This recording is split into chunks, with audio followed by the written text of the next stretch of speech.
dumating na nga yung pinaka-hinihintay kong araw, ang result ng aking visa.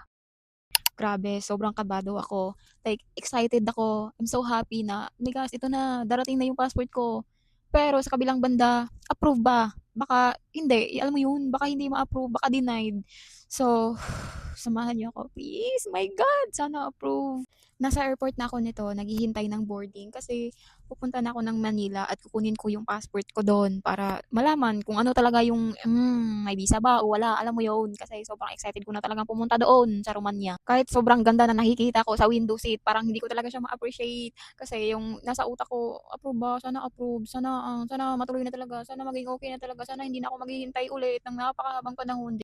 Sa dami ng pinagdaanan namin, mga prayers, yung gastos, yung mga sakripisyo namin ginawa. Sana maging positive yung result. And andito na nga tayo sa Manila Airport. Magmo-move it na lang ako papuntang Makati kasi less gastos at saka, alam mo yun, madali makalusot kahit traffic. Gusto ko yung ganun. And mga 30 minutes naman siguro ang biyahe. Nabot na ko sa Makati kay wala pa kayo siya traffic. And this is the embassy, guys. Dari na jud ang moment of truth.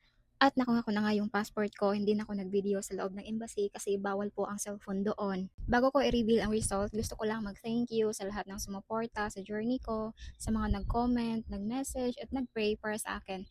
Thank you so much. May binigay din pala yung console ng isang paper, maliit na paper, kasama ng passport ko. Kapag kukunin mo na pala yung passport mo, dapat magdala ka ng isang valid ID. Tatanungin ka ng consul kung ano yung surname mo and titingnan din niya yung ID mo. After nun, ibibigay na niya ang iyong passport. And approve yung visa ko, guys. Grabe, sobrang saya ko. Hindi ko ma-explain yung relief na nararamdaman ko. Lahat ng stress, pagod, at paghihintay, worth it talaga. Finally, makakasama ko na rin ang husband ko after all this time. Kung ikaw naman ay nag-a-apply pa lang ng visa, gusto kong sabihin na huwag kang mawala ng pag-asa.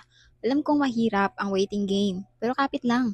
Ihanda mo ng maayos ang documents mo at magtiwala lang. Dito ko na tatapusin ang videong ito. Thank you so much for watching. Kung gusto niyo samahan ako sa next journey ko, papuntang Romania, airport experience, immigration, first flight, at first days ko doon, make sure to subscribe, like this video, and turn on the notification bell.